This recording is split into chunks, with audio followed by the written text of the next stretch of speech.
Joining me on Impact Catalysts are Linda Olson and Dee Garcia from Tampa Bay. Wait, welcome. Thank you for Thank having you. us, Joe. Appreciate it.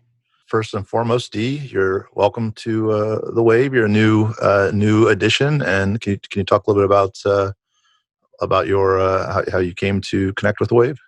Oh, absolutely. So I joined in December as the acting director of development and came on full time. Linda and I were actually participating in a women's panel last October. Found out that we had been crossing paths for a number of years and literally lived down the street from one another. And as we continued talking, realizing that we had a lot in common, and she asked me to come and see what I could do. And to get involved, and the next thing you know, you just keep showing up, and it's been a great experience.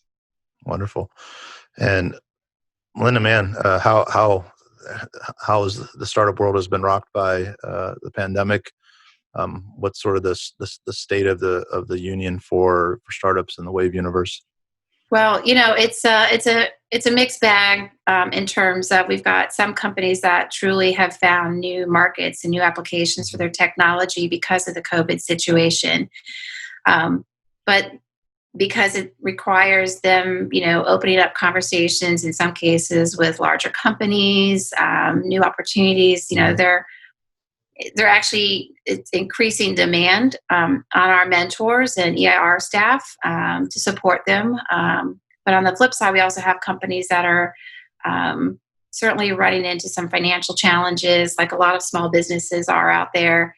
And a lot of them are just either not finding the relief that they were hoping to find through some of these federal programs, or they're slipping through the cracks for one reason or another.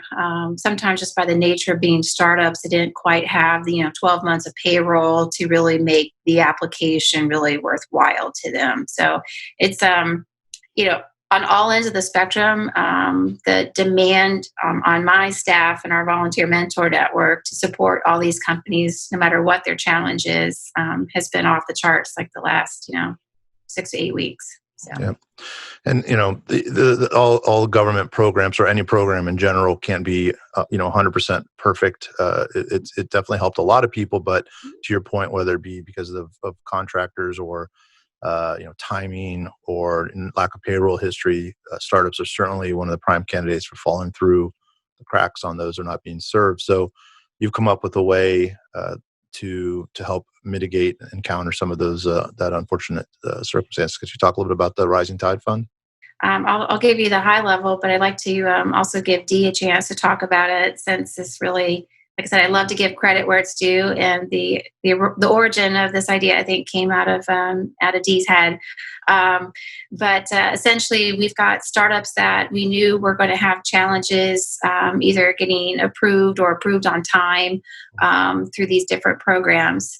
So the idea behind the Rising Tide Relief Fund is to be able to give these companies some kind of bridge support, so they can meet payroll, not have to furlough or do a lot of layoffs until they can kind of either get relief from one of these programs, or in many cases, because they've got customers or other contracts that have been put on pause, how do we not send more people into unemployment than need to be? Is there a way to kind of bridge this challenge that they have, so that we can kind of not lose too much momentum here in our technology startup community, and keep these companies growing here? Dee, do you want to throw it out? Because like I said, with I don't know if Dee mentioned her banking background, but I think the fact that she's a little bit familiar with different types of loan programs, I think this was a natural fit for her. So, Dee?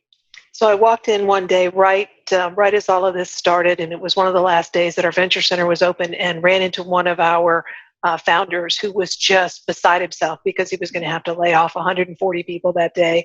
The disaster loan portal had just opened. He'd been up all night, and you could just see the stress on his face. And I thought, there's got to be something that we can do. And so, to Linda's point with my banking background, I thought, could we start maybe a microloan program? Is there a way that we could, help our entrepreneurs with a hand up instead of a hand out? And if we can help them protect jobs, then that lessens the ripple effect on the health and human service providers.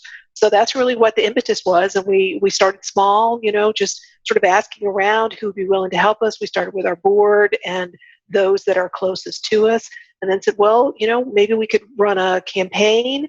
And then, as that kind of started to gain a little momentum through all of that, I was developing the paperwork to see how, and the processes to see how we can then start, accepting applications and start doing an objective analysis of the requests that we get.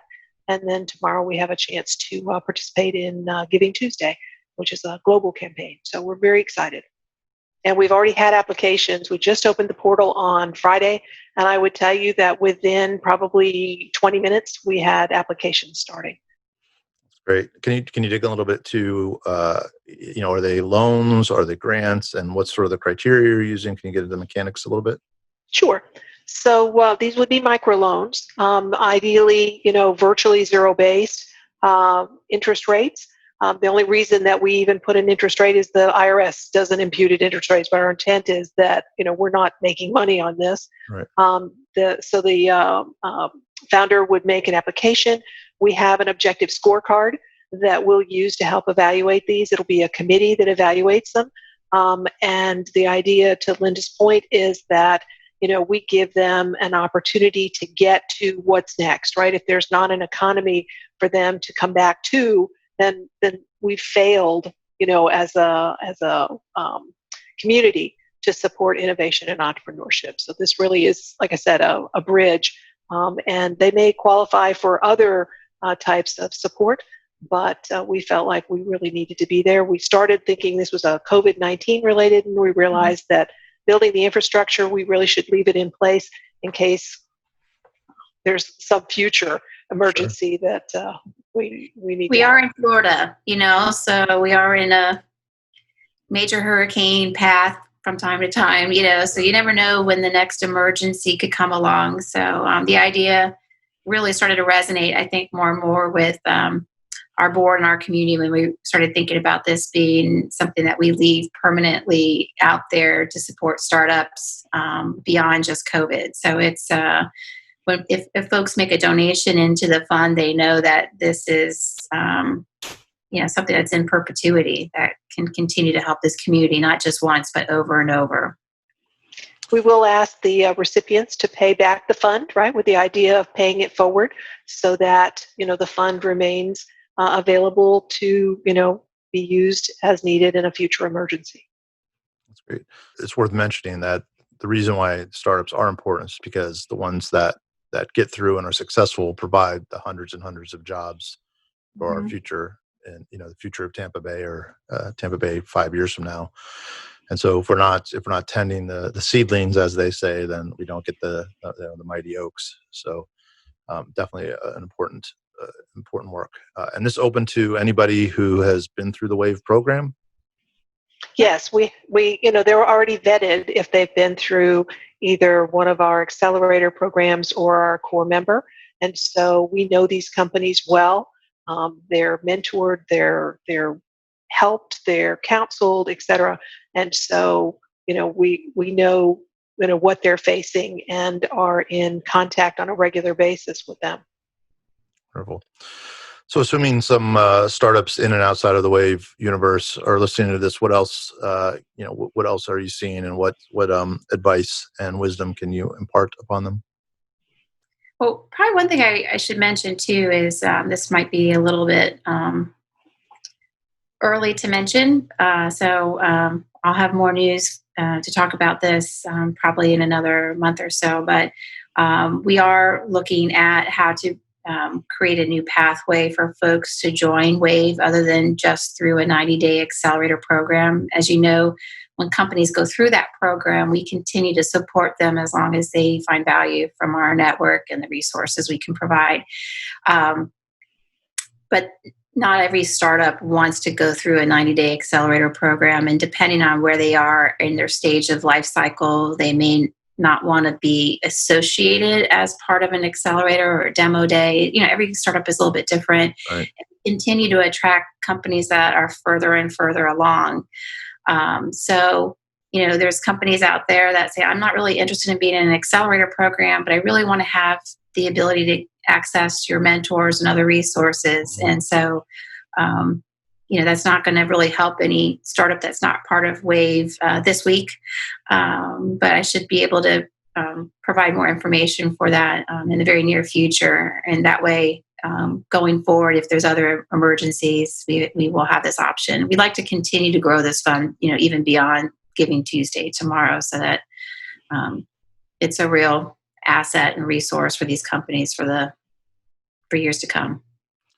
It's very important work. It's work you've been doing for as long as I can remember, and many success stories. And it's as expected to pivot in an intelligent way and to increase the value that you provide to the community.